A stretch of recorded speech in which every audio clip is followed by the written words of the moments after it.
जवळचा सुद्धा शत्रू झालाय आणि लांबचा सुद्धा मित्र व्हायला तयार नाही. आमच्या पाठीत खंजीर खुपसतायत, बदनाम करतायत, नावं ठेवतायत, टीका करतायत, ट्रोल करतायत. आमच्यावरच उलटतायत. म्हणल्यावर आम्ही कुणाकडून मदतीची अपेक्षा करायची. मित्रांनो, मी लग्नाच्या पंक्तीमध्ये जेवायला गेलो होतो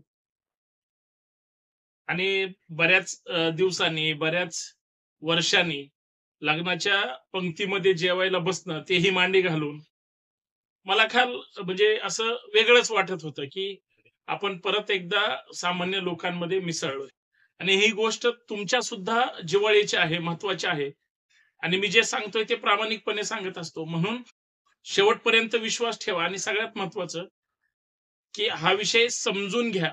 कारण तो तुम्हाला सामाजिक परिस्थितीनं विचार करायला लावेल. मित्रांनो, सर्वांना सर्वप्रथम जय जिजाऊ. मी आपला मित्र सहकारी संतोष शिंदे. या सामाजिक विचारपीठावर सर्वांचं मनःपूर्वक हार्दिक स्वागत. विनंती एवढीच आहे, व्हिडिओ शेवटपर्यंत पहा. जास्तीत जास्त आवडला तुम्हाला तर शेअर करा आणि जास्तीत जास्त सबस्क्राईब करा. मी मुद्दा सांगत होतो लग्नाचा, लग्नामध्ये जेवणाचा.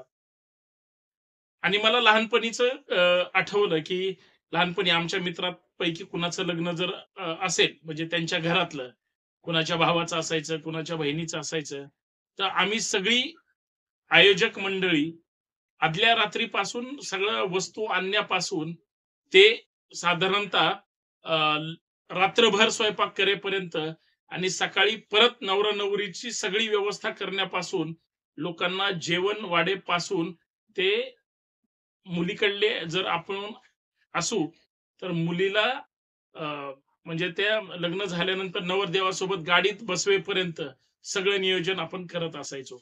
हा माझा अनुभव आहे.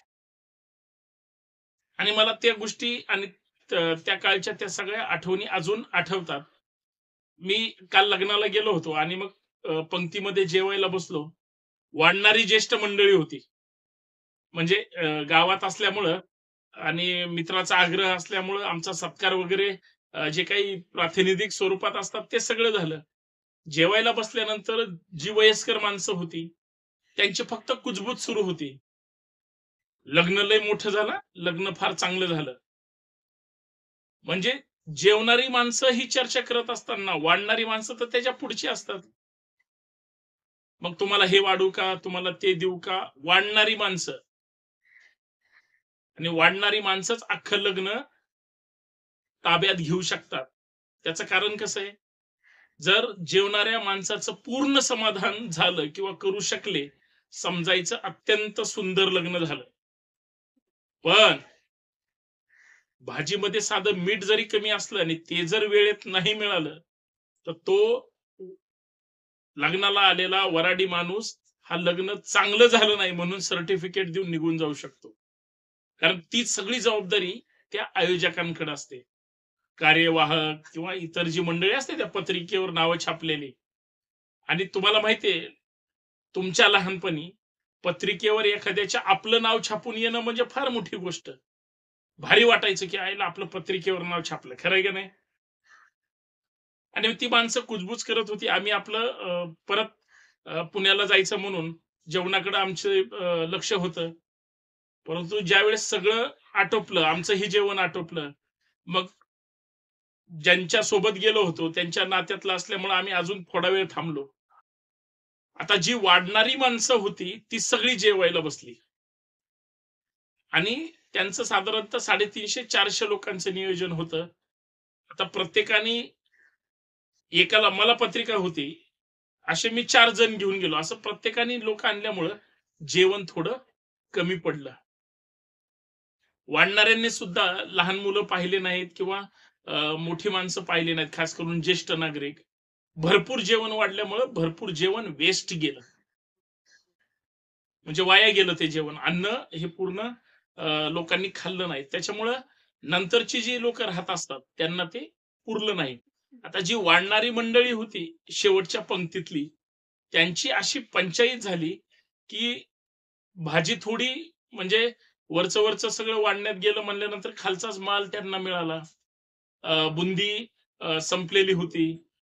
चपात्या म्हणजे ज्या काही केलेल्या होत्या, गरम-गरम संपल्या आणि मग अर्ध्या कच्च्या किंवा जो शेवटचा माल असतो त्यांच्या नशिबाला आला. भात वगैरे समजा होता भरपूर. त्याच्यावर वरणाचं पण बऱ्यापैकी प्रमाणात होतं. लोणचं संपलं, इतर गोष्टी संपल्या. 1-2 ॲटम आणि मग त्या सगळ्या गोष्टी.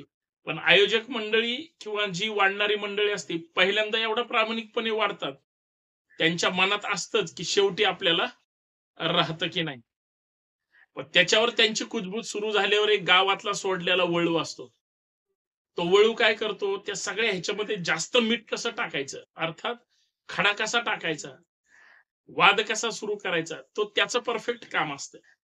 तो वळू असा गावावरून वळवून टाकलेला असतो.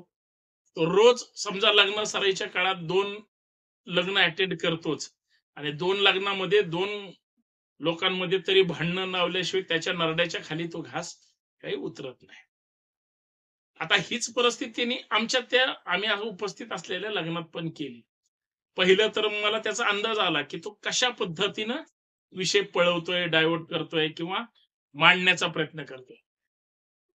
सगळं एकदम सिस्टमनुसार सुरू झालं आणि ह्या सगळ्या ह्याच्यामध्ये एक गोष्ट दुसरी लक्षात आली, की हे सगळं करत असताना तो त्या वाढणाऱ्याला म्हणतोय, "काय राव तुम्हाला किंमत नाही. तुम्हाला अजिबात तिथं काही महत्त्व दिलं जात नाही. तुम्ही जर कामाचे एवढे महत्त्वाची माणसं, तुमचा वेळ त्या ठिकाणी कामधंद्याचा असून सुद्धा तुम्ही ह्या लग्नाच्या इथं वेळ दिलाय आणि तुम्हालाच खायला अन्न नाही. उपयोग काय तुमचा?" असं त्यांच्या डोक्यात भरवलं. त्यांना थोडा राग आला. कारण जी माणसं आदल्या रात्री रात्रभर, आदल्या दिवशी दिवसभर आणि लग्नाच्या दिवशी सकाळी 7 वाजल्यापासून ते साधारणतः 4:30-5 वाजले होते. लग्न 12-12:30चं होतं. पूर्ण वेळ दिलेल्या माणसाला जर जेवायला नाही मिळालं तर? मग तिथं कुरबुरी सुरू झाल्या. माझ्या लक्षात आलं, की अरे हे काहीतरी सुरू आहे. आणि माझ्या लग्नातली ही फार महत्वाची गोष्ट होती, कारण मी कधी काळी असंच अनुभवलेलं सुद्धा आहे आणि बऱ्याच वेळेस. आणि तुम्ही जर सार्वजनिक ह्याच्यामध्ये राहत असाल, तर तुम्हाला ह्या गोष्टी अनुभवायला मिळतात. बिलकुल मिळतात. मग मी फक्त एकच काम केलं. तुमचा वाद सुरू आहे ना, कशासाठी सुरू आहे, ह्याची फक्त चाहूल घेतली. ती फक्त त्या काड्या करायला आलेल्या, कारण जो वाढणारा होता त्याला जेवायला मिळालं नाही म्हणून तो इतका नाराज होता, की तो म्हणला हे म्हणजे एवढा सगळा खर्च केलाय, लग्न काय म्हणलं चांगलं झालं नाही. बरं हे शब्द कुणाचे होते? तो गावावरून टाकलेला वळू, त्याचे हे सगळे शब्द होते. माझ्या ते लक्षात आलं.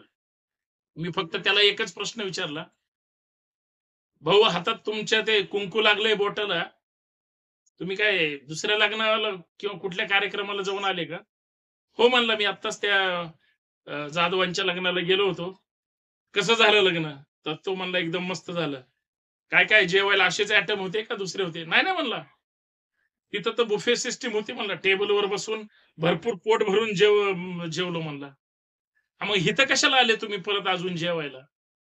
ते म्हणला, "नाही, नाही, ह्यांच्या पण लग्नाची पत्रिका होती आणि असली नसली तरी मी सगळीकडे असतो," म्हणला. "पण संध्याकाळी आम्हाला जेवण मिळेल का नाही याची गॅरंटी नाही. त्यामुळे तिथलंही जेवतो आणि इथंही खातो. एकदा पोट भरलं म्हणजे दिवसभर काय बघायची गरज नाही." मग तसं जर असेल तर गपचूप जेवा ना, काड्या कशाला करताय? ते जो वाढणारा होता आणि ज्याला अन्न कमी पडलंय त्याच्या लक्षात आलं, की आपल्याला कोणतरी मिसगाईड करतंय. तो म्हणला, "सर कसं काय तुम्ही ते ओळखलं?" अरे म्हणलं, "त्याचा हात सांगतोय, त्याचे हावभाव सांगतायत." तिथं पार तिकडच्या लग्नामध्ये पाहुण्या-रावळ्याच्या भेटी असतात ना त्या, त्याच्यात सहभागी होऊन आलेला माणूस परत इथल्या लग्नामध्ये परत जेवायला येतोय. तिकडचं लग्न करून तिथं जेवण हाणून इथं परत 4 वाजता आलाय. याचा अर्थ हा दिवसातलं 2दा दुसरं लग्न करतोय, 2दा हाणतोय. वाद तुमच्या वऱ्हाडामध्ये किंवा तुमच्या लोकांमध्ये लावतोय. मित्रांनो हे घडतंय. आता ह्याच्यातलं तात्पर्य काय आहे, की आज समाजामध्ये ज्या काही मागण्या केल्या जातात, आज लोकांमध्ये ज्या काही संघर्ष केला जातोय, म्हणजे आरक्षणाच्या मुद्द्यावर भांडणं सुरू आहे. तर बरोबर काही तथाकथित सरकारमधले आणि बाहेरच्या लोकांनी आपल्या अंगावर बालंट येऊ नये म्हणून यांच्यात वाद लावले. वाद लावणारे आपलेच, वाद करणारे आपलेच, आरोप करणारे आपलेच.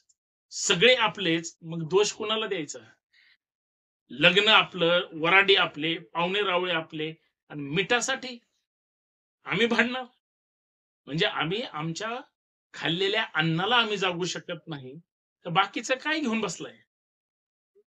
म्हणजे ज्या मला अनुभव आले, जे मला आठवणी आल्या, हे मी तुम्हाला शेअर का करू नये?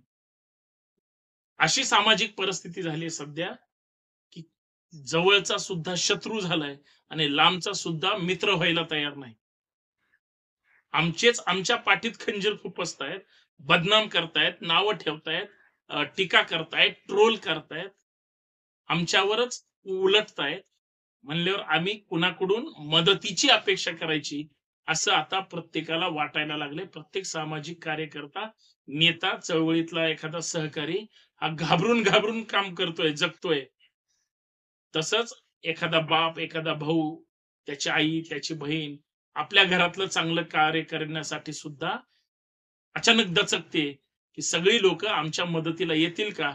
आणि कोणतरी आमच्या चांगल्या मंगलमय प्रसंगी मिठाचा खडा टाकून सगळं नाचवणार का?